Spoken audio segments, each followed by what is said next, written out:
This entrance right here is like a dream entrance, and I haven't even finished planting everything. Guten gardening, everybody. Well, it is late May here in Zone 5, Wisconsin, and I want to give you a little bit of a garden tour update. And to be honest with you, this season in particular feels like we are way behind, and a big part of that, I think, is the weather that we've been having here. And I'm going to talk about that weather as I do the tour today, so you can see what's growing here in our garden. And I'm going to start right here with these beautiful flowers. And anybody who's seen our video on radishes knows that these flowers are radish flowers, which means these radishes have gone to seed. Now that might sound like not such a great thing, and actually for this variety right here, they're not supposed to be going to seed yet. But that being said, we're still going to be able to eat these flowers if we want to. Actually, I'll show you. You know, with radishes, it's been a bit of a learning process for us to see which varieties do the best at what time of year. Sometimes the radishes perform better in the fall. Sometimes they perform better in the spring. They go to seed at different times, but the flowers are delightful if you like the flavor of radish. Now, I said the variety that I just picked right here wasn't supposed to have gone to seed yet. That's not the same as the other radishes we have, because these are the rat tail radishes. I'm going to show you this right here so you can see it. If I come down in here, you see this? This is the seed pod right here. These seed pods are going to be 4, 5, maybe 6 inches long. And the whole purpose of growing this particular variety is for those seed pods. This came from our community member, Sabby. She sent these to us. You know what I'm going to do? I'm going to do a video on these, but I'm going to take one of these. This is earlier. This is smaller than what I would normally be harvesting from these. And right now they're about 3 feet tall. I would say that we're probably going to get, well, according to Sabby, hers got about 6 feet tall, but I'm going to try one of these. Even though it's early, it's not all the way as mature as we would normally eat. Wow, that's a delicious, delicious radish flavor. A little bit spicier, but we'll see how it turns out when they get to full maturity, when these pods get to full maturity. But if they produce a ton of pods, they have that great flavor. If they produce a ton of those pods, we should be able to save some of those seeds, and maybe then we'll get some of those seeds out to some of our community members in the future. So I'll be honest with you, it's a little surprising to me that our spinach is already going to seed in some spots. I didn't really think we'd had so much hot weather, but I will say that this area where I'm growing it isn't exactly shaded, and so maybe that's a piece of the issue here. But our spinach is looking okay. And our peas are coming along nicely as well. Now you see they have a natural ability. They send out these little tendrils here, and that helps them to keep themselves upright. But some of the ones I didn't get to, or I got to, but I didn't firm them up enough. They're kind of falling over a little bit as they're developing. But we are starting to see the beginnings of our flowers here, which means we should be getting some peas before too long. Now, we've been getting so much rain here. Honestly, my main fear at this point, and I've expressed this to a couple of people, is that we get all of this rain in April and May, and then the summer is dry. I mean, last summer was, it was so dry, and then the summer turns out to be really dry, and we have to deal with that as a different issue. And I'm really hoping that's not the case. But with all this rain, it means that it's been hard to get out here to plant, which is one of the reasons why I feel like things are so far behind. It's been hard to get outside. In fact, I'm out here recording this video now, and it's supposed to start raining in the next 20 minutes or so, and it's going to rain the entire day again. And so again, it's been, when can I get out here to get work done? That's been a challenge. All right, I'm going to show you our Egyptian walking onions that I showed you last time, because there's been some development with those. So I got this bunch from one of our friends. I just did a planting. They were all, you know, folded over. I pulled off, I cut them back pretty good. And then you can see these, just like when a regular onion goes to seed, you can see that this part gets a little bit more bulbous. The ones that are going to go to seed, it gets a little bit harder, a little bit tougher. And then here at the top, you can see it's opening up. You know what I want to show you actually? This is what it looks like ahead of time. Basically like any other onion flower that I've seen before. But now I'm noticing as this is starting to open up, it looks like we're going to have multiple flowers here. Try to get that into focus. Multiple flowers here that are going to open up. And my understanding is, again, from reading some of the comments of other folks, that this is what's going to cause these to spread. It's one of the reasons why they're called the walking onions. And so this I'm really excited. I probably shouldn't have it in a container if I want it to spread, but this is just a starting point. Really, it was a holding point for these as I found a place for them in the garden. So now I think the next step will be deciding where we actually want these to grow. For those of you who saw our earlier video about pulling the sprouts off of a seed potato, this is where we're at now in our bucket, and we're already getting flowers. So let's see, a couple of these sprouts that I pulled off our potatoes are already flowering. The one that I thought had not developed at all, that I almost pulled out of here, that's this potato off to the side. But I think having it outdoors, having that rain come in, that has been really nice for this plant. Now, in addition to a ton of rain that we've had, we've also had some pretty tough storms here. And that's made things a little bit difficult for a couple of our plants. I would say that we had the storm at the right time before a lot of our plants were really mature, which is nice because that means that we didn't have those, 1.5 to 2 foot tall plants blowing over in the massive gusts of wind we had. It did cause a little bit of damage to some of our beans, but here, this is my younger daughter's green stalk. You can see her beans are developing. These are just bush beans. They're developing quite nicely. You can see where some of the damage occurred though. And so I'm having to deal with some of that damage, but beyond that, her beans are looking pretty good. She's got some strawberries. We actually just transplanted some strawberries from elsewhere. That's why we're getting some weeds in here. From elsewhere in our garden. We transplanted them into here. So she's got 2 tiers of strawberries. We'll see how well they perform. And then she planted some celery. That's her favorite right there, celery. And it looks like the celery's coming up in a couple spots pretty nicely here. And then beneath that, she wanted to plant some carrots. So she'll have to thin that out. But this is, again, my younger daughter's green stalk. Now in our big bed here, this is our keyhole bed. I've got 2 different varieties of potatoes. You can see a couple of them are a little bit farther along. That's because here in the middle, we had a couple volunteer, but it's the same variety. At least it should be the same variety that we had before. So in half the bed, we've got Baltic Rose potatoes, and in the other half of the bed, we got Sharp O'Meara potatoes. And I've got those 2 varieties in here because those are 2 of the varieties that performed best for us last season. So I thought I'd dedicate some good space to it, but I really got to get in here and hill things up for sure. I'm going to introduce you to an experiment that's happening in these 3 gray plastic containers right now. So we've grown potatoes and sweet potatoes in these 3 food-safe plastic containers, these big bins that are in here, over the last couple of years. And this season, what I decided to do, even though we have 4 bins, that 4th bin is going to be for something else, but I've got 3 different varieties of fingerling potatoes. I've got a Russian banana fingerling potato, and you can see they're starting to come through right here. I've got apple fingerling potatoes, and we're just starting to see them emerge.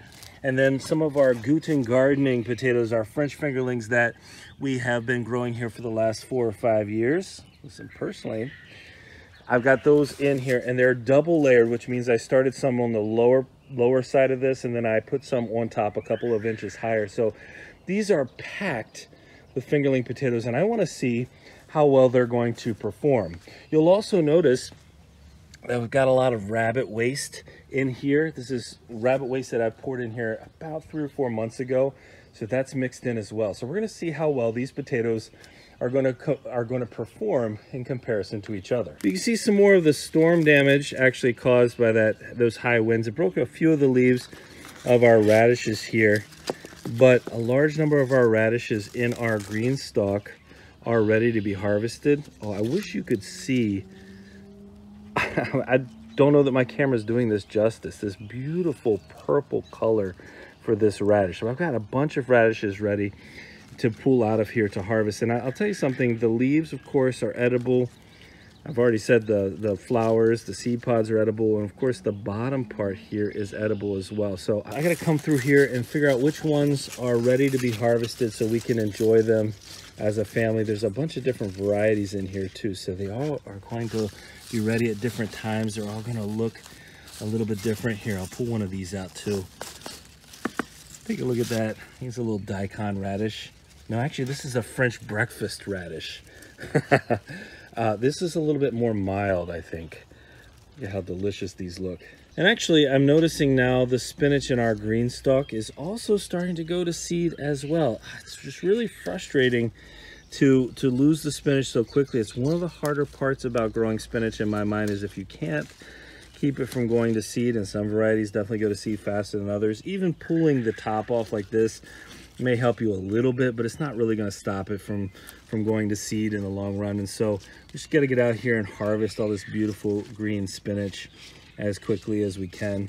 Want to take advantage of it. Spinach is one of our family's main vegetables that we eat a lot of, so I got to get this spinach in. Now I'd say we're about a month away from getting a lot of these black raspberries to eat. I can see our heritage red raspberries are getting close as well. But one of the things I'll tell you is this sign where you're starting to see the flowers and how many flowers. I mean, these bushes are loaded down, and we actually let the bushes spread.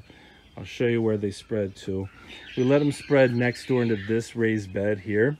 And so we're going to get a ton of berries from here as well. You can just see that they're going to be loaded down. And of course, we can take a look at the garlic that we have out here now, a couple of feet tall.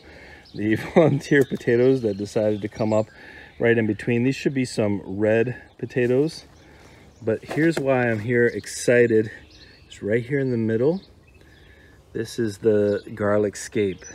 So that means our scapes are coming. They're not so far off. Let's see if we see some more here. Yep, there's some more. There's another scape right here. So these are going to grow up to full maturity.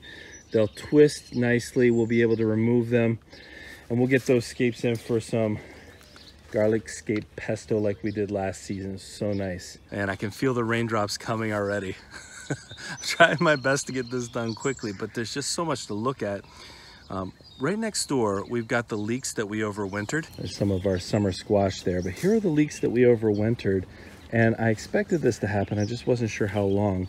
So we've got them going to seed now. So the bottoms, I mean, look at the size of the bottom of this leek right here. It's gonna be massive. Well, let's get down in here.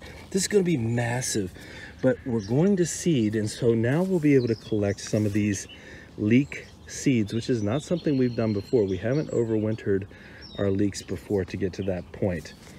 Oh yeah, so our summer squash here, these are just prolific straight neck. And then right beside it, we've got some cucumbers coming in. But the reality is I have a whole bunch more garden to plant, but I've got to be able to get in there. And it doesn't look like today's going to be that day. That being said, let's take a look here. This is our roof stop bed where I've got a bunch of different varieties of potatoes growing in here. I have to do a count again to try to remember, but I think it's 4 or 5 different varieties of potatoes that are growing. Again, they're big enough now where I have to start coming by and adding more hay on top of them. I want to give them lots of protection, lots of hay, lots of depth. And then our biggest overall bed here of potatoes, and I just saw a rabbit take off, but our biggest overall bed of potatoes, 32 feet long, and we've got about 15 different varieties of potatoes growing in here. And you can see each of these varieties now coming up.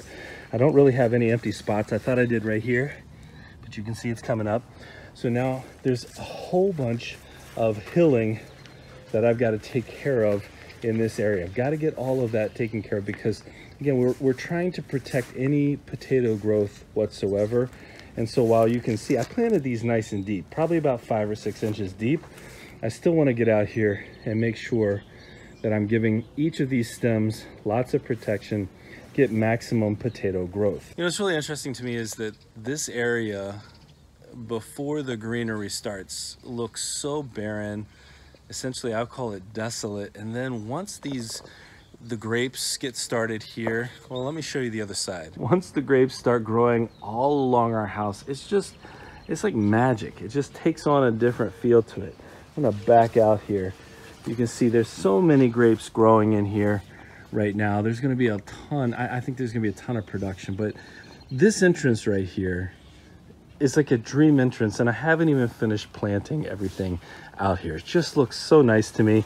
It's just so pleasant to come out here in the morning or just any time of day really and experience this. Now I haven't planted this green stalk out yet. I'm gonna put some beets in here, but up top here I had a couple of random lettuce plants and I decided to bring them out and plant them here. Look at that color. I don't know, something about these colors that are a little less common I really, really love. Grab a couple of honeyberries while I'm out here. These early on fruit. Take a look at them. Oh, these are nice and ripe. You see how dark blue this is? It's leaving a little bit of a red stain on my fingers. Now, in my opinion, the hardest thing about growing honeyberries is protecting them from the birds. The birds love these. So, you know, some netting, something like that. But if you can let them get a little extra ripe, early on they're pretty sour, but a little extra ripe, the taste is so nice. It's a little bit stronger, a little bit more, I don't want to say bitter, I don't want to say sour either, but it's not as sweet as a blueberry. At least our varieties aren't. But again, a little bit riper, so they're a little bit soft. Absolutely a delicious garden snack. So we've got some of our kale here. Actually, our bottom tier has a couple of different varieties of kale, so we're going to get some of this harvested. You can see how big it is. It's going up against peppers that we planted in this bed here. But the 4 tiers above that, this is our purple tower, or purple or blue tower.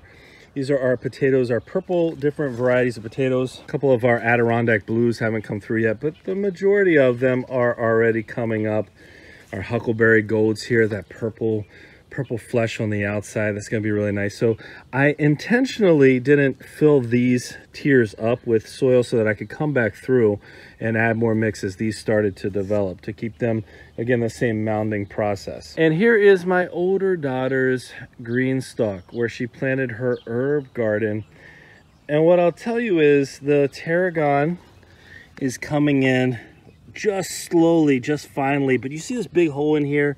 It looks like a bird just came out here, or a squirrel, probably one of those two, and dug in here. So we may have to replant that.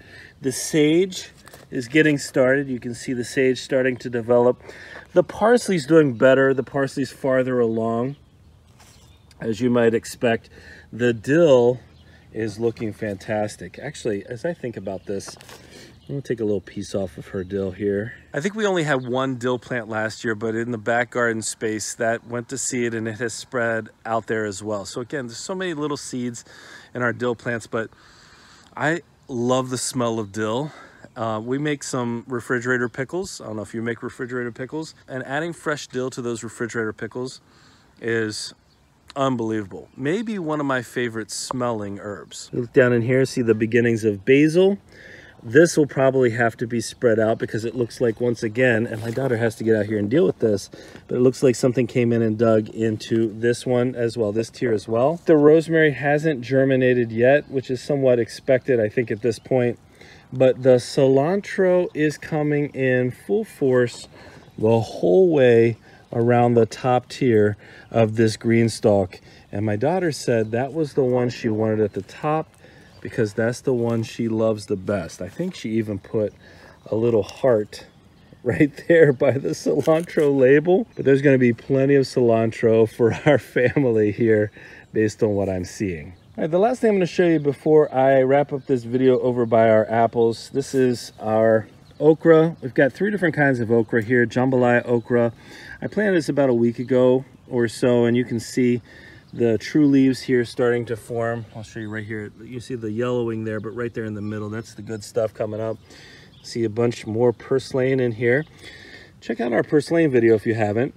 And there's one bit of artichoke. There's one artichoke plant here, and then 2 other kinds of okra. This is a crimson okra, and this is a candlefire hybrid okra. So we got 3 different varieties that we haven't tried growing in the past in this little bed, alongside of a bunch of peppers here. Our 3-in-1 apple tree is definitely putting on the apples out here. And I think that's where we're going to wrap up our video once again. I've made my way around the property, but you can see there's so many beds I still have to plant out here. That's a piece of it that I've got to figure out. Get everything in as quickly as possible. And hopefully, as school is coming to an end, that means that we'll be able to get out here, or I'll be able to get out here more frequently, spend more time out here. Maybe we'll cut back on the rain a little bit, but not too much, you know? I just realized that it is June 1st today. So technically, this isn't a late May video. This is a June 1st garden tour video. Well, I hope you enjoyed this early June garden tour. As you can see, we got a ton of work to do out here, but I'm excited for that work and I'm excited to see what grows in our garden this season. If you did enjoy today's video, don't forget to give us a like, leave us a comment, remember to share and subscribe, and most importantly, remember, when you're with us, you are good to grow.